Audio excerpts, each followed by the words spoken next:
Hello there. Just here waiting for some people to join up. Um, Today it looks like we're just doing pre-calculus. I don't think that we need any help for physics, but if anyone here is for physics and they would like some help, go ahead and ask. So pre-calculus, we have a test coming up 2 Mondays from now, and it's going to be on chapter 1, essentially 1-1 through 1-8 or 1-9. And what I'm going to do now is just start to go over some of this stuff by doing some of the problems from the homework and things like that, or similar to homework problems. So it doesn't look like anyone's in the chat room right now asking for any questions. So what I'm going to do is start by doing a warm-up problem. So let's go ahead and get that going. Let's see here.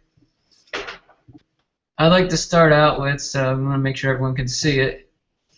So here we are. I'd like to start out with a problem I tried to do in class, and that's going to be near the end of class. It's going to be dealing with concentration, just for a warm-up problem. So now that I'm home and it's not the end of class, I should have time to concentrate on this. So let's do that. It's going to be number 53. Alright, so let's write, this is going to be page 69, number 53. Alright, and then our main law is that concentration is equal to the amount of one substance in a volume divided by the total volume. Alright, goody. And so once again, I'd just like to say in the chat room, oh, here we go. Okay, so if somebody is in the chat room and they want to look at the homework 1 through the homework of 1-5. Okay, so let's do some problems for the homework. Let's save this and let's do 1-5 homework. Okay, so problems related to 1-5 homework. So what I'm going to do is open that up and see which problems you guys had and do some problems related to it. So whoever's in the chat room right now saying this, just give me, maybe you could give me some of the problems specifically you want to look at, or at least I can pull up a problem similar to it. So yeah, someone's in the chat room requesting homework 1-5 problems or problems similar to them. So I'm going to go ahead and pull up RenWeb real quick and see what problems we had for 1-5. So let me go ahead and pull that up on the screen. Here we go. Alrighty. So it looks like for 1-5 we had these problems. So I'm going to go ahead and write them down on my iPad. So we got 16, 22, 32. Alright. 48, 74. 84, 86, 94. Okay, 102, 107, 118. And so, to the person in the chat, if there's any of these specifically you want to look at, let me know. All right. Otherwise, I'm just going to start with 16 and do some similar problems, or at least let me come over these. Let me look over these real quick. So it looks like 16 is, so I'm on page, so 1-5 homework, I'm on page 54. Looks like 16 is an equation. It's just linear equations, and you just need to solve a linear equation. I think you guys are okay with linear equations, to be honest. So let's move on. 22 is also a linear equation. But let me know if you want to see something like 22, for example. Okay. Somebody wants me to explain what 108 is asking us to do. I'm not sure if I signed 108. You mean 18? I signed 107, I believe. But let's look at 107. Do you mean 118? Let's see here. I think you mean 118, not 108. Okay. 118 is the one about gravity. Okay. So let's see here. Alrighty.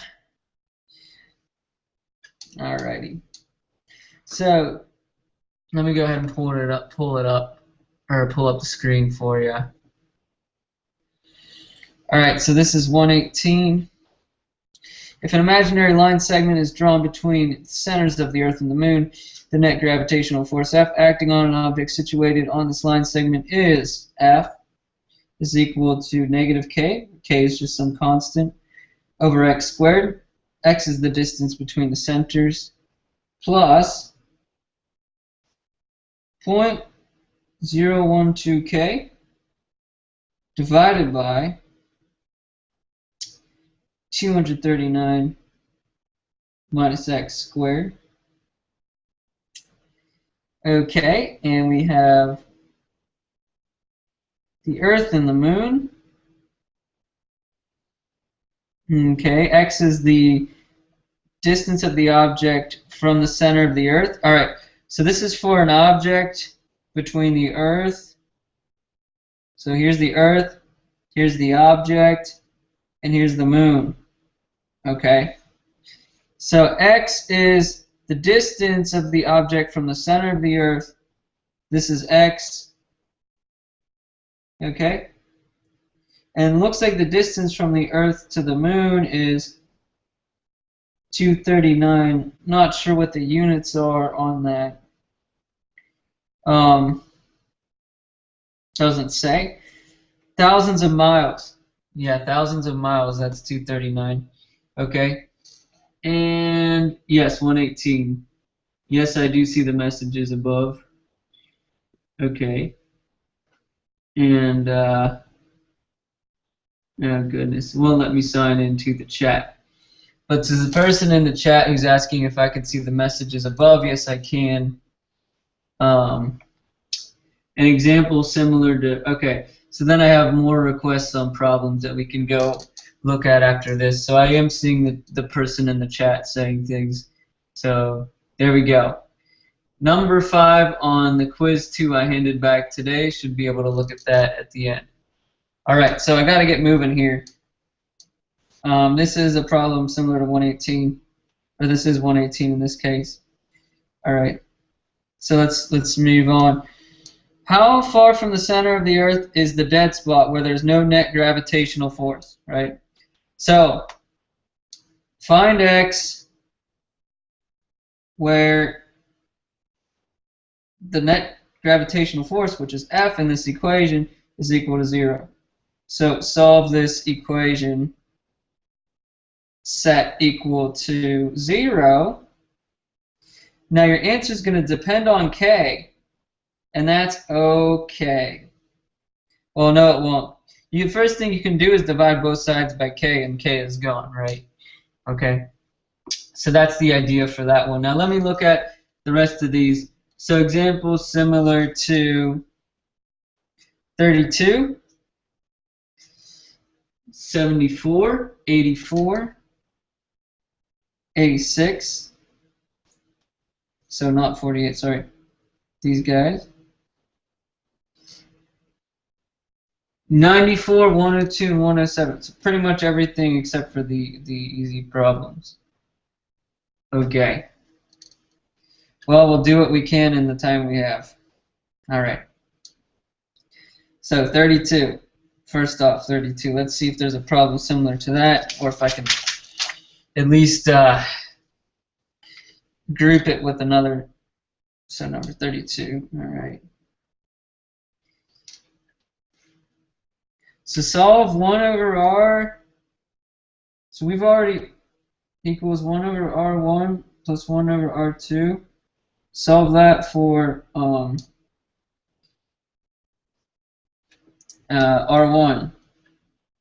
Okay. So what do you do here to solve for r1? 1 over r minus 1 over r2 is equal to 1 over r1. I think you can take it from there. All right, just reciprocate both sides. Number, what's the next one? 74? 74, what's that like?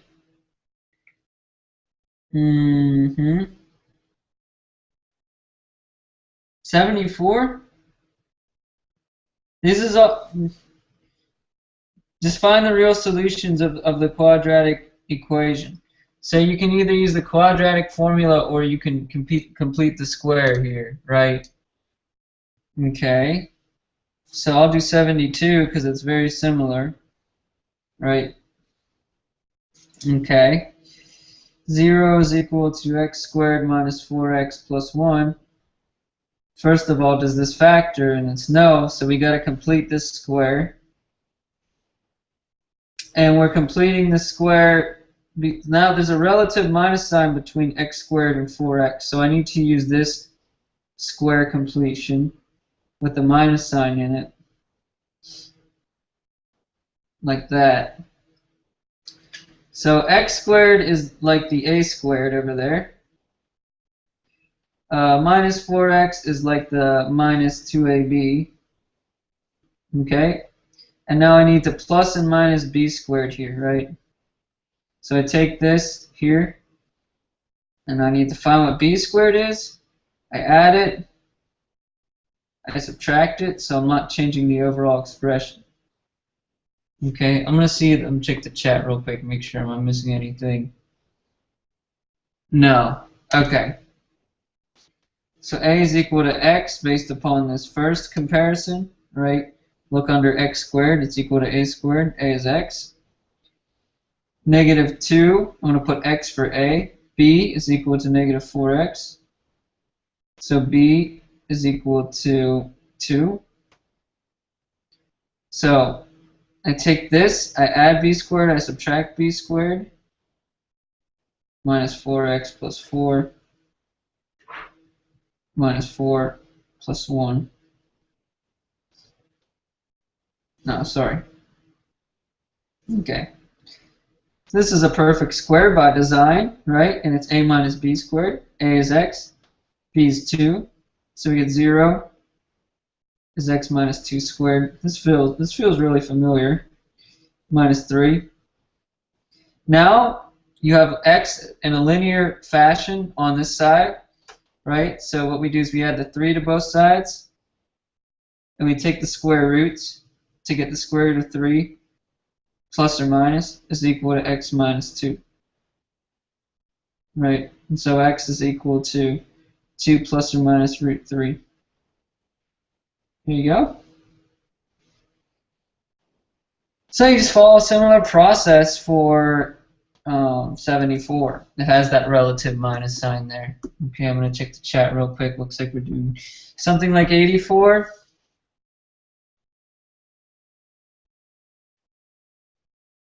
Use the discriminant. Okay.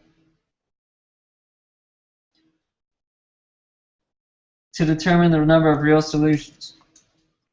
Okay. So we'll do something like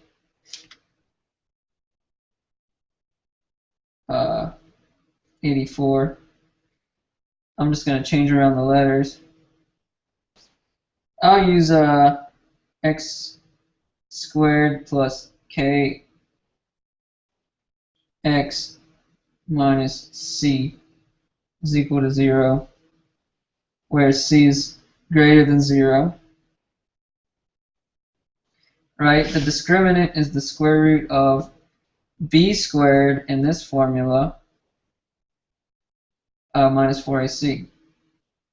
So by analogy, b is k, and 4ac is going to be 4a and then minus c. So 4 times 1 times minus c is 4c. So in this case, we're always going to have real solutions because this is always going to be greater than 0. Right? If c is greater than 0, this is always going to be greater than 0. Right? Right? Even if k were 0, c is greater than 0. So therefore, from what we talked about, if the discriminant's greater than 0, we have 2 real solutions. Okay. All right, what else? Something like 86. Okay,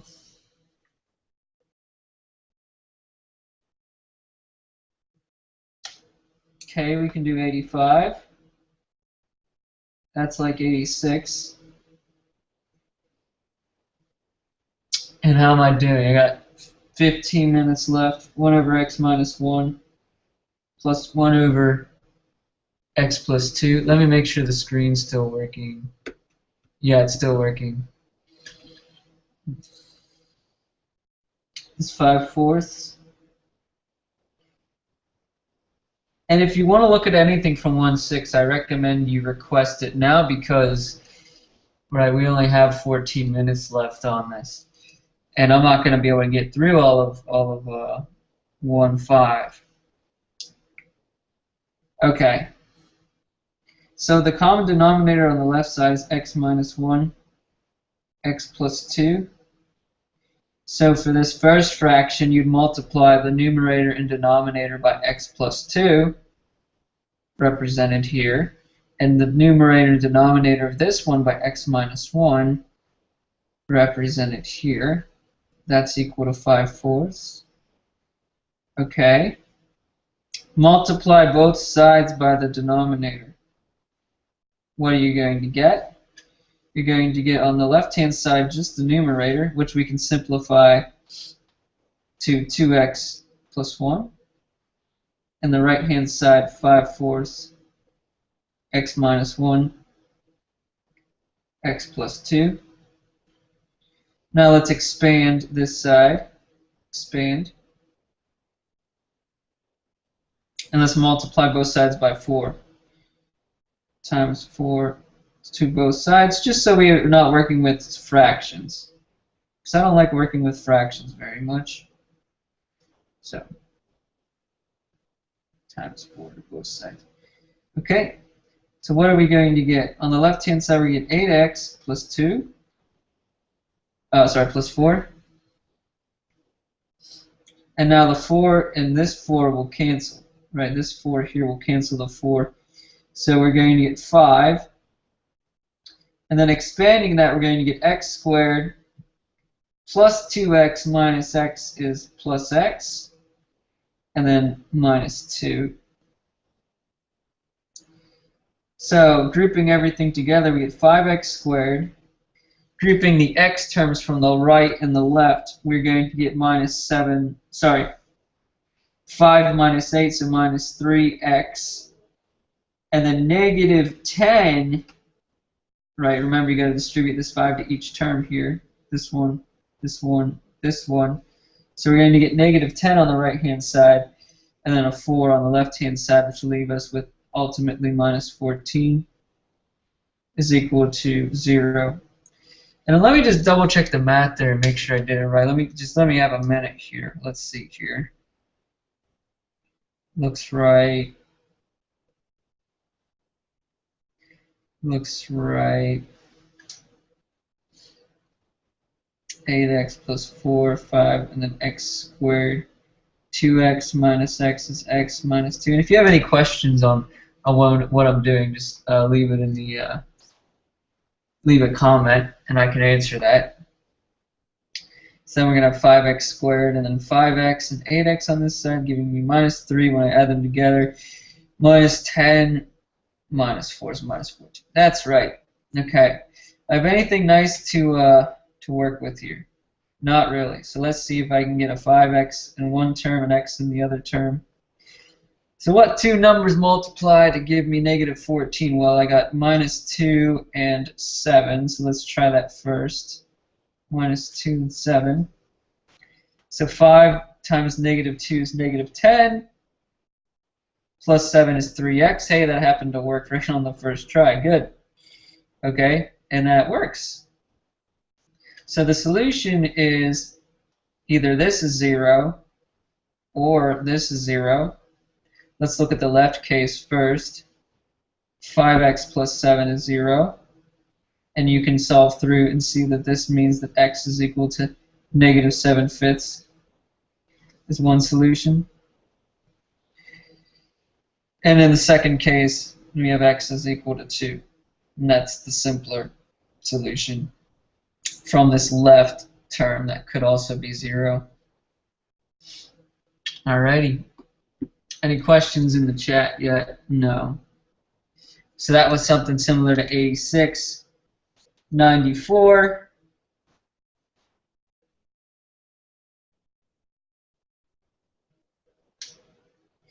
You have something that's multiple, so nested square roots. How about I just get you started on that one? So I won't do it, but I'll get you started on 94. You have root, because there's nothing really similar to it. Root x minus 5, and then plus x outside the root is equal to 5. The first thing to do is to get these x's out from their roots. So to undo an overall square root on the left-hand side, we're going to square both sides, giving us root x minus 5 plus x is equal to 25. Okie dokie.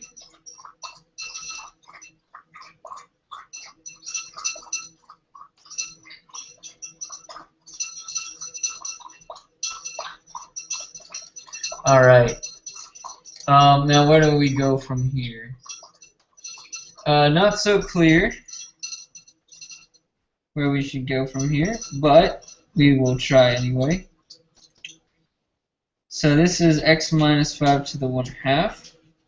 Let's try something. We have x minus 5 to the 1/2 here. Let's try having x minus 5 here. How do I achieve that? Well, I have to add a 5 to do that, right? That way I can cancel this minus 5 and 5 to give me back to the original expression. And let's factor out an x to the 1/2 here. And first we're going to add 5, subtract 5 to both sides to make this 20. All right.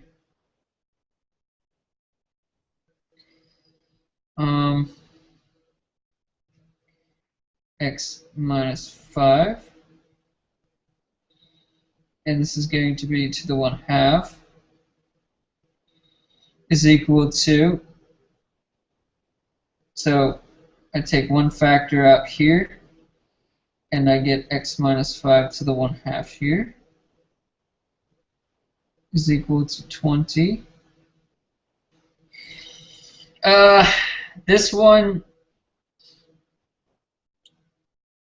doesn't look like things are working out so nicely.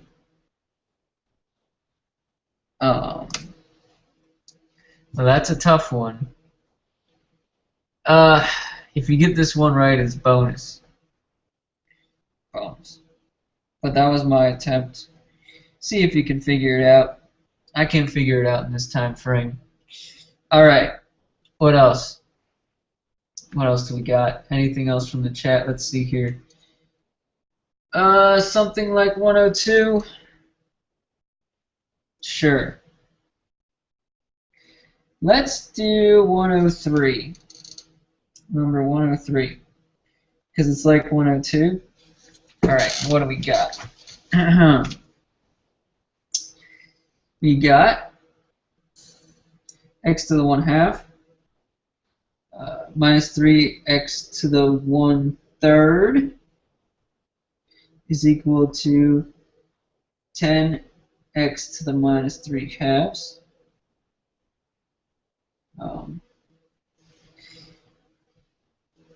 So the first thing we're going to do is get everything on the same side. So I have 10x to the minus 3/2, and I'll subtract the left-hand side terms, minus x to the 1/2 plus 3x to the 1/3 is equal to 0. Now I'm going to factor out by the most negative power here. Alright, and before I do that, I'm going to go ahead and, oh, this is fine. Let's see here. We're going to get, the most negative power here is negative 3 halves. So let's factor out next to the negative 3 halves here. What do we have? Well, we're going to have 10 left. Then here we're going to have the power of 1 half minus negative 3 halves, which is going to be 1 half plus 3 halves, which is 4 halves, or 2. So we'll have an x squared here. Here we're going to have 1/3 minus 3 halves. What's that equal to? It's 1/3. 2/6 minus, and then we multiply by 3 to the denominator or numerator. We're going to get 9. So this is equal to negative 7/6 x to the negative 7/6. Okay, is equal to 0. Well then, I think I meant to subtract a negative 3 halves here, not add. Let's try that again. I have 1/3 minus a negative 3 halves. So 1/3 minus a negative 3 halves is equal to 1/3 plus 3 halves,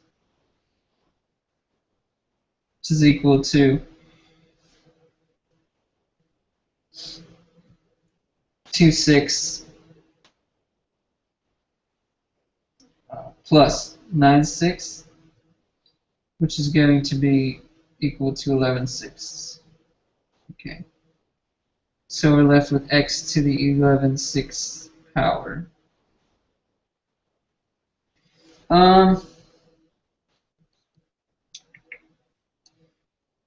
That one, did I write?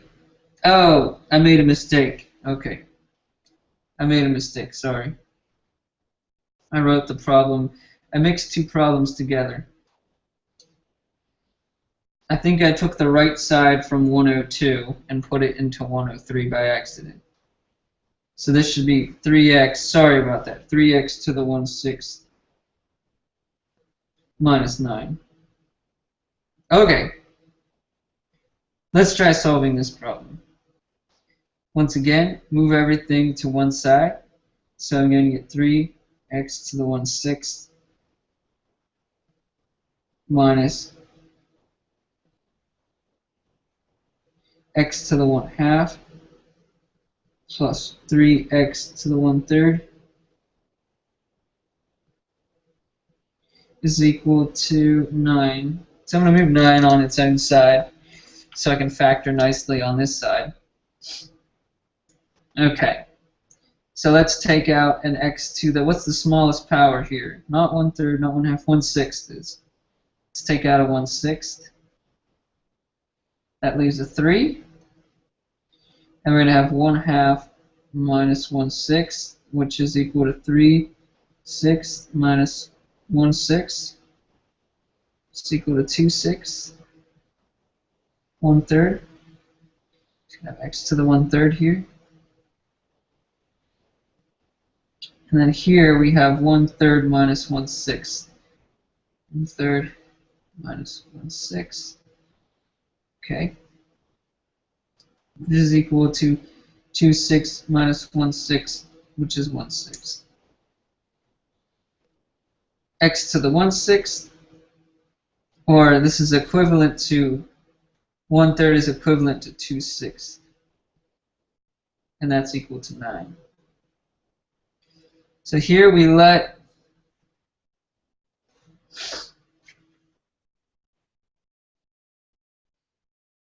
W be equal to x to the 1/6. So we're going to have W times 3 minus W squared plus W. That's equal to 9. Alrighty. So what do we got left? 3w minus w cubed if I were to factor this back in.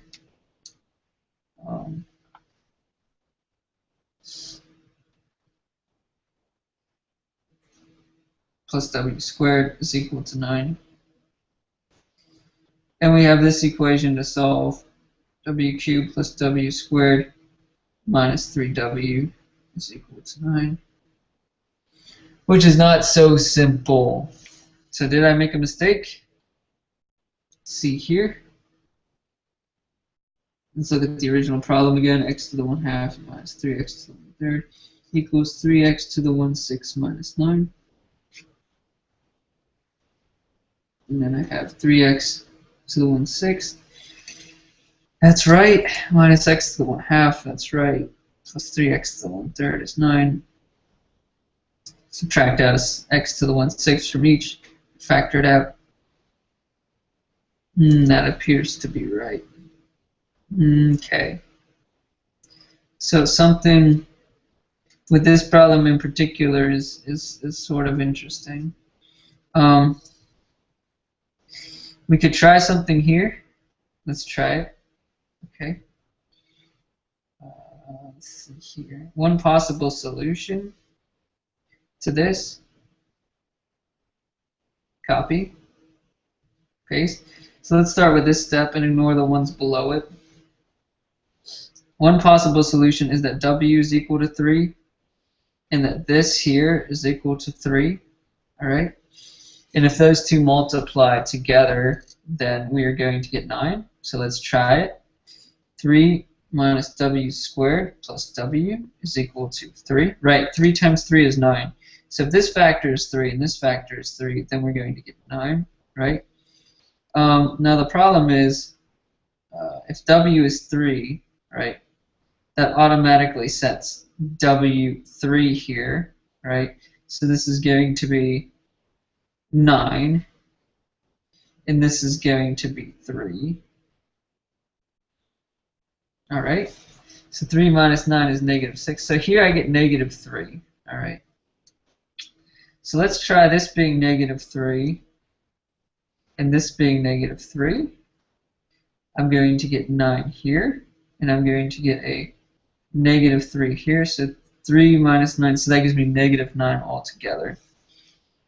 Not going to work. Alrighty.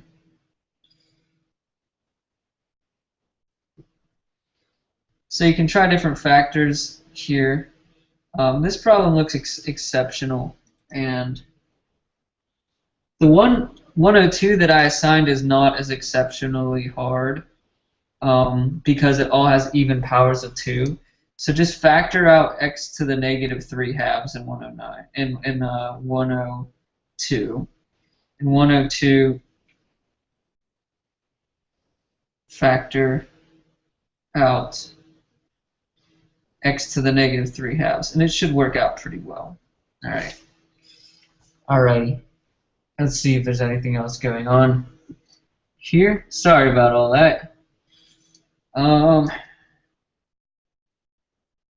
107. Okay, so let's do 108 briefly. I believe I assigned. Oh.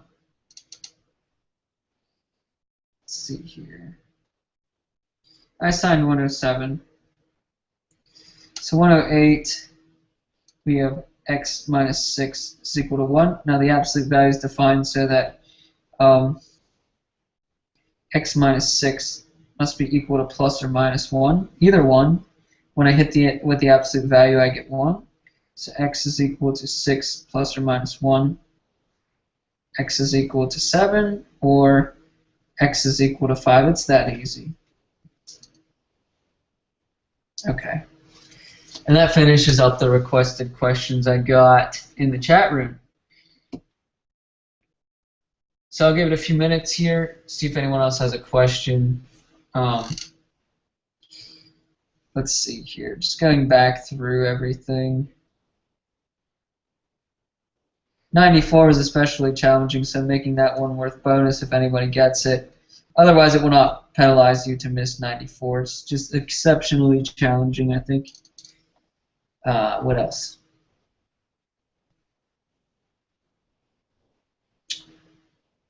Actually, let's see here. 94, I think I can figure it out. Let's see if I can take a few seconds while I'm waiting for any more questions. Actually, I think what you can do here is you can, let's get rid of that because I think this is actually doable. You can subtract x to both sides, so you have x minus 5, you have 25 minus x. And what you can do here is square both sides now. Square. So what you have is x minus 5 on this side, and you have 25 minus x squared on this side.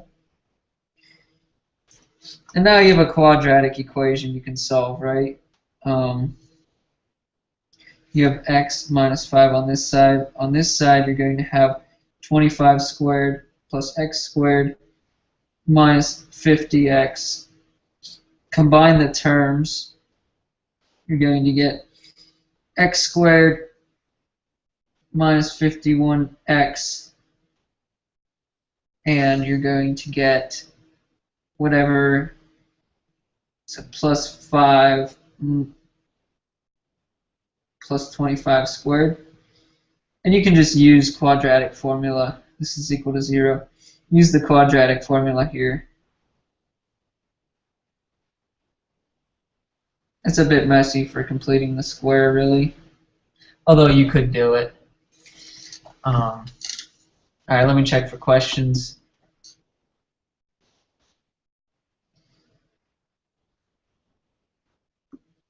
It doesn't look like there's anything else. I am checking the chat on the phone, so let me double check on the computer. Make sure I'm not missing anything. It looks like I missed a few things. Alright, explain what 108 is asking us to do, like how we're supposed to do it mathematically. 118, yes, you're right. Okay. Yeah, it looks like I got everything. Someone said awesome 29 minutes ago. That was the last reply. Alright. Okay. Well, that should help. Go ahead and send me, leave a comment on this video if you have any questions.